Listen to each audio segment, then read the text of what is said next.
Hola niños, ¿qué tal la semana? Contento, maestro Mateo. Yo aprendí que la lección de primero Dios y su voluntad podremos realizar todo.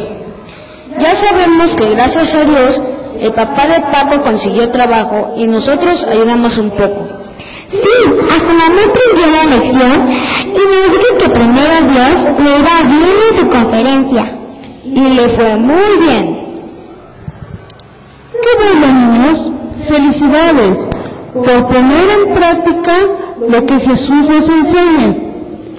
La tarea de esta semana será repetir continuamente durante la semana y ante cualquier situación. Primero Dios, lo voy a hacer. Primero Dios, voy a salir bien de la operación. Primero Dios, llegaré con bien del viaje.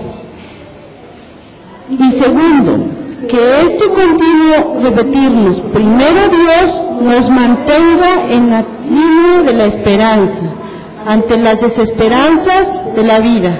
¡Bye, niños! ¡Adiós! Muy bien, pues ya hemos escuchado lo que Mateo...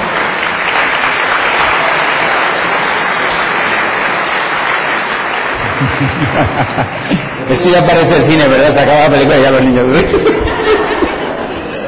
Muy bien, sentados, que todavía no acabamos de hablar. Bien, vamos a ver cómo lo que nos ha dicho el maestro Mateo se ve en el Evangelio, ¿verdad? ¿Dónde creen ustedes que se ve en el Evangelio esa idea de primero Dios que nos ha relatado el maestro Mateo en la escuela? Qué difícil, ¿verdad? Dice, en ningún lugar aparece. Cuando Pedro le dice, yo creo que tú eres el Hijo de Dios, y le contesta a Jesús, si tú contestas eso, nadie te lo ha dicho, te lo dijo Dios. Exactamente. Normalmente no hacemos hincapié en este texto del Evangelio, nos preguntamos todos, ¿quién decís vosotros que es Jesús? Y nos vamos por otra línea. Hoy hemos querido seleccionar precisamente esas palabras que son el meollo, el centro del Evangelio de hoy y que normalmente no se les pone importancia. Fíjense ustedes. Está todo el relato del Evangelio donde Jesús quiere centrar la atención en quién es Él. Pero lo fundamental es cuando Pedro dice quién es. ¿Y vosotros quién decís? Pedro toma la palabra y lo dice. Y Pedro obviamente, imagínense ustedes, como sacó el pecho, ¿verdad? Y dijo, para que aprendan. ¿Quién sabe aquí las cosas, verdad? Y lo primero que le dice Jesús es, no te enorgullezcas mucho porque eso no lo has dicho porque tú seas inteligente.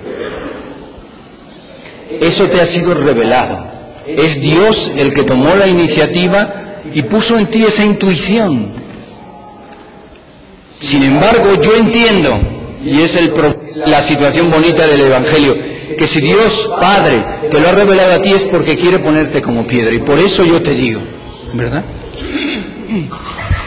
En muchos pasajes del Evangelio nos hemos encontrado con que Jesús dice, hago siempre la voluntad de mi Padre.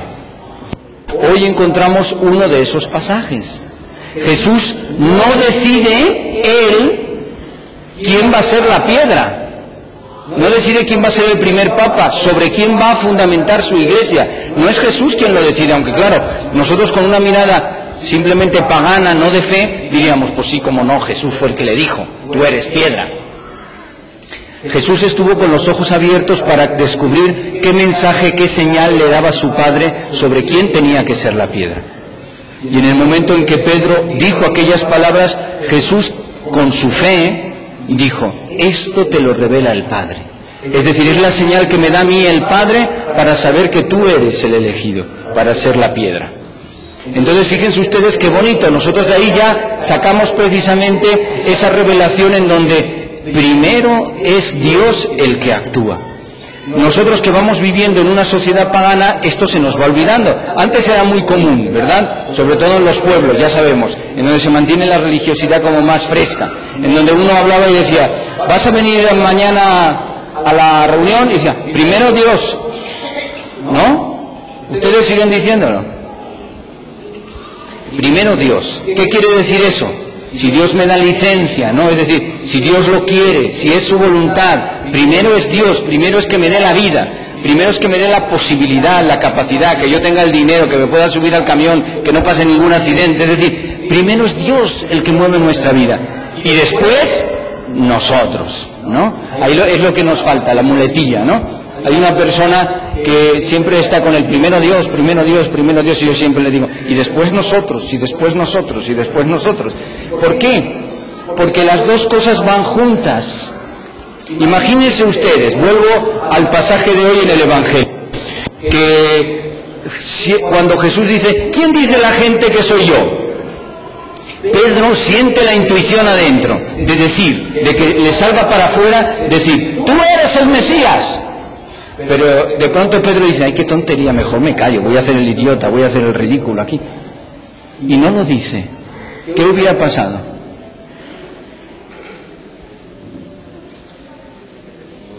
Pues a lo mejor Pedro no era el primer papa, no fue la piedra, hubiera sido otro. O hubiera tenido que haber otra señal diferente. Pero es que qué importante es que nosotros secundemos, es decir, que nosotros dejemos que salga la intuición que Dios nos ha dado. Así nos pasa continuamente.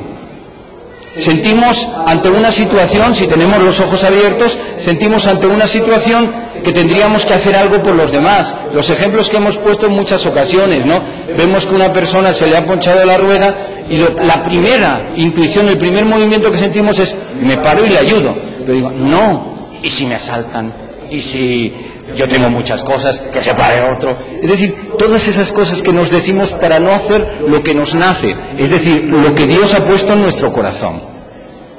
Si Pedro no hubiera secundado la acción del Espíritu en él, hubiera pasado lo que nos pasa a nosotros continuamente, que no hacemos cosas que deberíamos hacer, pues porque nos justificamos, nos excusamos, decimos muchas cosas. Pero Pedro, si tiene de bueno algo, era así. Pedro lo primero que le venía, lo saltaba, ¿no? Entonces, así fue como actuó, primero Dios y después él. Pero nunca dejó de hacer el después él. A nosotros nos pasa a veces que queremos que Dios haga las cosas, pero sin nosotros, ¿verdad? Entonces dice una persona, lo que hemos visto con Paquito, ¿no? En el Guiñol. ¿Cómo se consiguió el trabajo para el papá de Paco? Pues porque primero Dios, pero después el papá de los niños, ¿verdad? Que fue el que le dio el trabajo. Nosotros no podemos decir, primero Dios, se va a solucionar tu problema, y yo me desentiendo.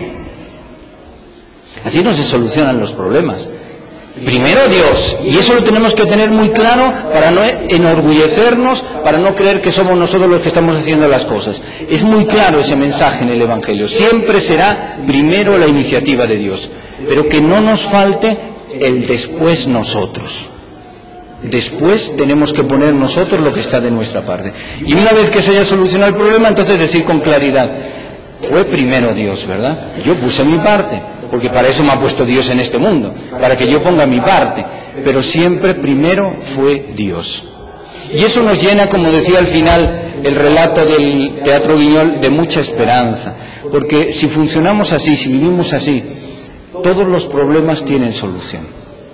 Nos llenamos de esperanza, porque si es Dios el que está trabajando en nuestro corazón y en el corazón de los demás, en el interior de nuestro mundo, las cosas se pueden ir cambiando, se puede lograr las cosas. Primero Dios, que ponga su parte, y luego que mueva nuestro corazón para que pongamos la nuestra. Y así es como se tiene que manejar siempre los problemas de nuestras relaciones. Nos encontramos, como siempre os decía al principio, con los problemas de la pareja, de la familia, que son los más clásicos, ¿no? Es decir, siempre nuestras familias están con problemas, siempre nuestros esposos están con problemas. Bueno, pues aprendamos a vivir las cosas de esta manera. Primero, Dios. Tenemos un problema, pongámonos en oración. Sea que lo hagamos juntos, los dos de la pareja, con toda la familia, o cada quien por su lado, pero pongamos a Dios. Y luego pongamos lo que Dios nos dice adentro que tenemos que hacer y que sabemos.